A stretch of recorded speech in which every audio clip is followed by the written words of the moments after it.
للحديث حول هذا الموضوع تحديدا المسيرة الجماهيرية التي ستنظم يوم السبت ينضم إلينا مسؤول مكتب الإعلامي لاتحاد المحامين الكرد في أوروبا من السويد أستاذ محمد رشيد. مرحبا بك. يا أهلا مرحبا، شكرا على الاستضافة. شكرا للمشاركة. يعني بادئ الأمر الذكرى الثالثة بعد 100 للوزان، كيف يمكن لمعاهدة لوزان كيف يمكن استذكار هذا اليوم في ظل استمرار حقيقة سياسات الإنكار من جهة، وأيضا فتح أبواب دعنا نقول السلام وبناء ما يمكن وصفه بالدمج الديمقراطي بين الشعب الكردي والدول القومية في سوريا وتركيا بشكل خاص؟ نعم، شكرا لك على السؤال. حقيقة اتفاقية لوزان، عندما نتحدث عن اتفاقية لوزان فنحن لا نتحدث عن معاهدة وقعت في 24 تموز 1923، وإنما هو حدث سياسي غير شكل الشرق الأوسط لعقود طويلة. فقد جاءت هذه الاتفاقية بعد الحرب العالمية الأولى واعترفت بجمهورية تركيا الحديثة وحددت حدودها الدولية لتنتهي من مرحلة طويلة من انهيار الدولة الإمبراطورية العثمانية. بالنسبة للشعب الكردي فإن أهمية لوزان تكمن في أنها تجاهلت تماما تطلعات وحقوق الشعب الكردي، وجاءت على حساب وحقوق كردستان إن صح التعبير في إمكان قول ذلك يعني. ولكن مع تغير موازين قوى وصعود الحركة الأتاتوركية بقيادة صفوة الترك تغيرت مواقف دولية، وجاءت لبنان لتغلق هذا الباب أمام معاهدة السيف الذي كانت قبلها بعامين أو ثلاثة، بعام 1920. لذلك ينظر الكرد إلى هذه الاتفاقية باعتبارها محطة تاريخية كرست واقعا جديدا أصبح فيها الشعب الكردي موزعا بين 4 دول دون أن يحصل على اعتراف دولي بحقوقه أو أي حق تقليل المصير للشعب الكردي. نعم. يعني السياق التاريخي لهذه المعاهدة من دون شك خلق أزمات نعاني منها اليوم أيضا، وهذا أيضا ما جاء في بيان الذي عرضناه قبل قليل من منظومة المجتمع الديمقراطي الكردستاني في أوروبا. بالتالي كيف يمكن معالجة آثار هذه المعاهدة الدولية التي تجاهلت الحقائق التاريخية والحقائق الديموغرافية في الشرق الأوسط؟ يعني من الناحية القانونية اتفاقية لوزان أصبحت جزء من التاريخ، لكن من الناحية السياسية فإن أثارها لا تزال يعني واضحة، لأن الحدود التي رسمتها ما زالت قائمة، والقضية الكردية ما تزال تبحث عن حلول عادلة يعني في كل دولة بحسب ظروفها. اليوم لم يعد نقاش يدور حول إلغاء لوزان أو إعادة التفاوض عليها، وإنما برأيي هو حول كيفية معالجة القضايا التي بقيت دون حل منذ ذلك الوقت، مثل الاعتراف بالحقوق القومية للشعب الكردي وحقوق سياسية، وضمان المشاركة المتساوية في إدارة الدولة، واحترام مبادئ المواطنة والديمقراطية. يعني في عالم من اليوم أصبحت المواثيق الدولية المتعلقة بحقوق الإنسان الأقليات والشعوب هي المرجعية الأساسية للحل المستدام.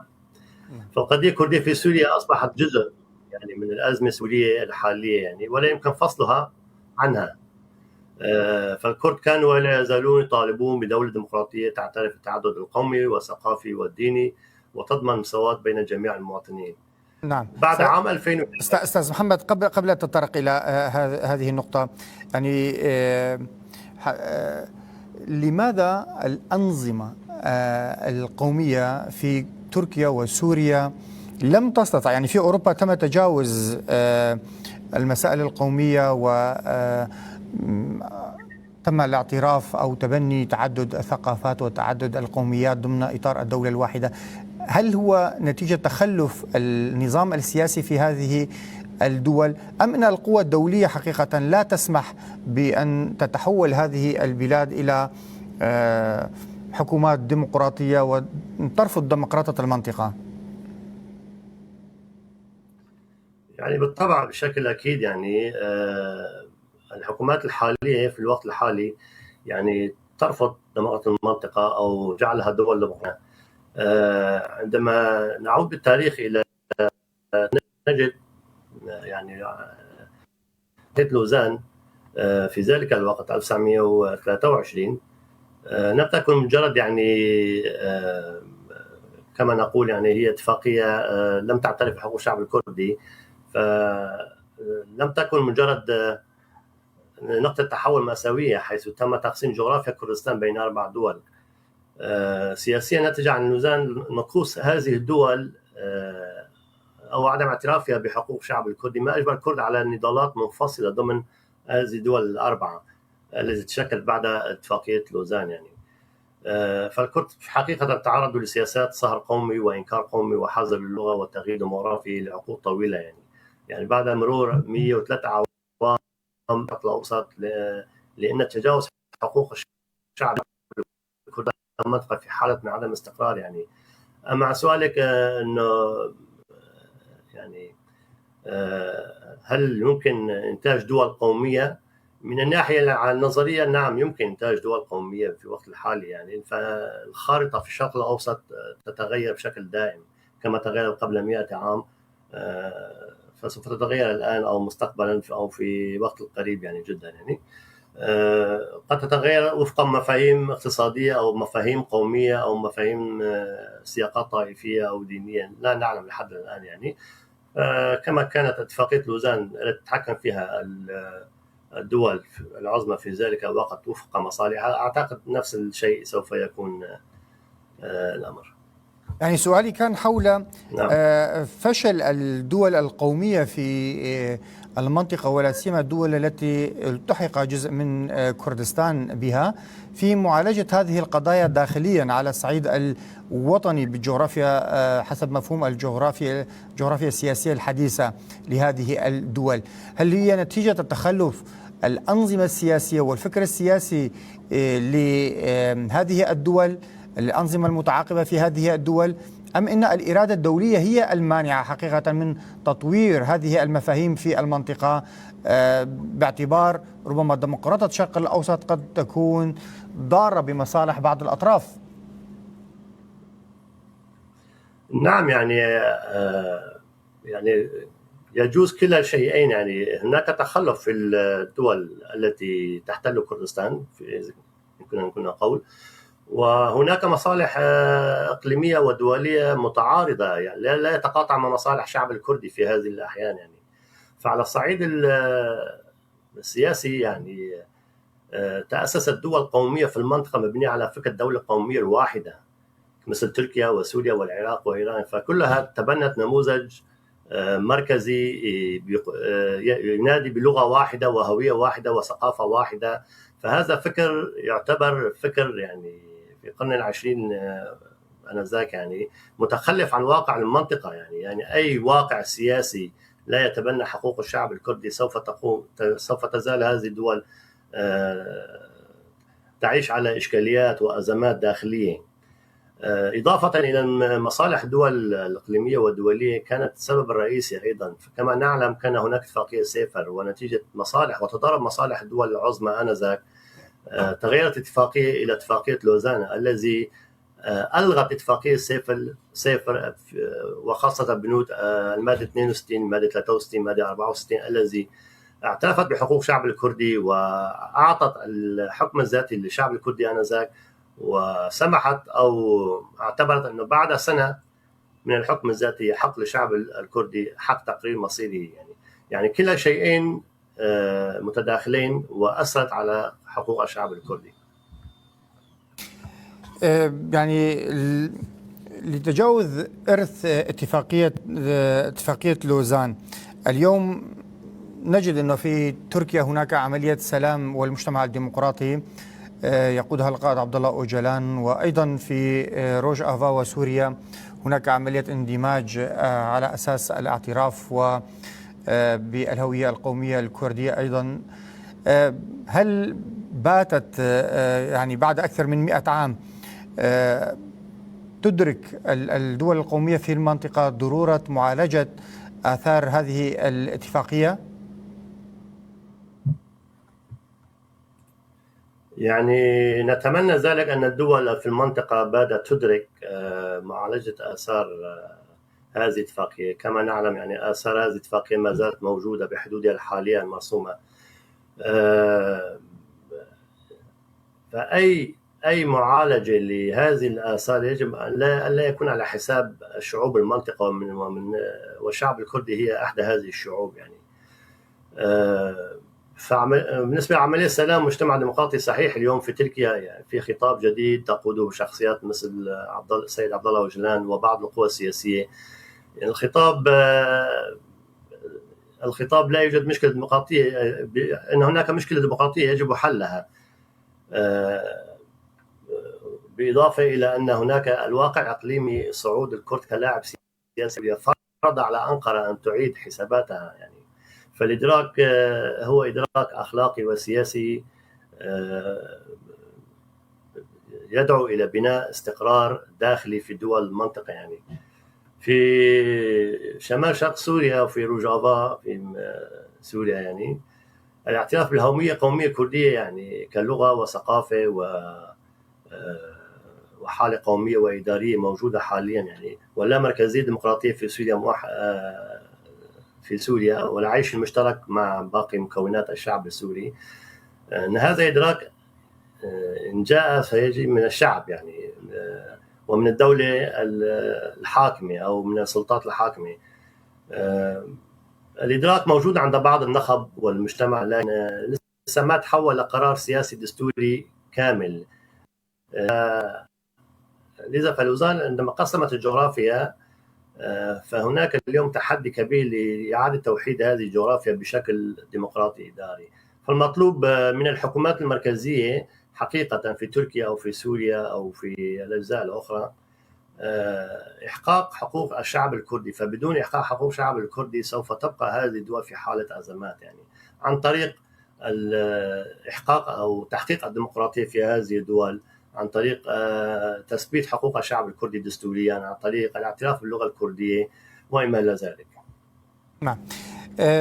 يعني مؤتمر المجتمع الديمقراطي الكردستاني أشار بأن الشعب الكردي يدافع عن مشروع ديمقراطي في الشرق الأوسط يضمن الحرية والمساواة لجميع الشعوب والمكونات. اليوم الدور الريادي الذي تلعبه حركة التحرر الكردستانية والكرد في الشرق الأوسط، كيف يمكن تقييمها في إطار يعني إصلاح المسار التاريخي لما شوهته اتفاقيات الدولية منها اتفاقية لوزان؟ نعم صحيح، الشعب الكردي خلال 100 سنة ماضية دفع ثمن كبير جدا بالنسبة لاتفاقية لوزان التي قسمت المنطقة وقسمت أراضي الكرد. كيف يمكن تصحيح وما هو الدور الريادي للشعب الكردي؟ حقيقة يعني نحن لا نريد أن نعيش في التاريخ، لأن اتفاقية لوزان لا يمكننا إلغاؤها أو لأن اتفاقية حدثت، ولكن آثار هذه الاتفاقية بإمكاننا معالجتها. ونحن كشعب الكردي وخاصة في روجافا وفي إقليم كردستان العراق يعني خطوات يعني جيدة في هذا المجال من خلال الأطر السياسية الموجودة إن كان في روجافا وإن كان في شمال أو كردستان العراق، إقليم كردستان العراق. فهناك تجربتين ناجحتين حقيقة، تجربة الإدارة الذاتية في روجافا وتجربة الفيدرالية الموسعة في إقليم كردستان العراق. فممكن إعادة تجربة في تركيا وأن تكون هناك تجربة من نوع خاص في تركيا، وعندما يسير مسيرة السلام إلى الأمام وتقوم الدولة التركية والبرلمان في تركيا بالاعتراف بالشعب الكردي وبالحقوق الكردية والتماشي مع مسيرة السلام الذي طرحها سيد عبد الله أوجلان أو حزب العمال الكردستاني في تركيا، سوف يكون للشعب الكردي دور ريادي في الشرق الأوسط. ولا يمكن تجاوز هذه الحقيقة يعني بعد 100 عام من اتفاقية لوزان وانقسام الشعب الكردي واحتلال أراضيه، لا يمكن تجاوز الشعب الكردي. فلا استقرار للمنطقة بدون أن يكون هناك حلول للشعوب المضطهدة في هذه المنطقة. أستاذ محمد، سؤال أخير، وتأثير الشعوب الأخرى أيضا، يعني الكرد متضررون بالدرجة الأولى، ولكن أيضا هذه المعاهدات الدولية سلطت أنظمة بمقاييس ومعايير محددة على رقاب الشعوب التركية والعربية أيضا في المنطقة. بالتالي عندما نتحدث عن معالجة ديمقراطية لهذه الآثار ولهذا الملف، هل يمكن القول بأن عجلة الديمقراطية أو مظلة الديمقراطية هي التي سوف أيضا تعالج القضايا، قضايا الحريات وقضايا التمثيل الحقيقي وقضايا الديمقراطية عامة للشعوب الأخرى أيضا؟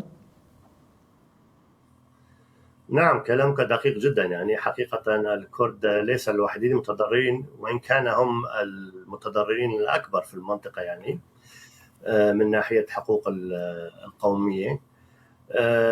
فالمعاهدة يعني أو المنطقة يعني تأثرت عدة شعوب من هذه الاتفاقيات. يعني بعد اتفاقية تأسست دول قومية، يعني هذه الدول القومية توجهت وأصبحت مع الوقت مع الزمن تتمركز في السلطة وتكون السلطة مركزية أكثر وأكثر، ويكون هامش الحرية فيها أقل، وازدادت فيها التسلط والديكتاتورية. ولذلك فنجد أن شعوب المنطقة بشكل عام عانت من آثار هذه الاتفاقية، من آثار هذه الدول التي أنتجتها اتفاقية لوزان. ولكن الشعب الكردي تعرض لاضطهاد مزدوج، يعني فهو اضطهاد على مستوى المواطنة والحقوق والحريات كمواطن، واضطهاد على المستوى القومي. فالشعب الكردي ليس كباقي الشعوب العربية لديهم دول ويتحدثون بلغتهم ولديهم لغة رسمية، والشعب التركي كذلك أمر. فالشعب الكردي كان له اضطهاد مزدوج من هذه الناحية. لذلك وجه المقارنة غير دقيقة بشكل كامل. يعني مجملا شعوب المنطقة عانت وما زالت تعاني من أزمة الدول القومية ومن أزمة الدول المركزية والديكتاتوريات الموجودة في وقتنا الحالي. نعم، أشكرك كل الشكر أستاذ محمد على هذه المشاركة الكريمة. مسؤول المكتب الإعلامي لاتحاد المحامين الكرد في أوروبا محمد رشيد، كل الشكر. شكرا لكم. شكرا لك.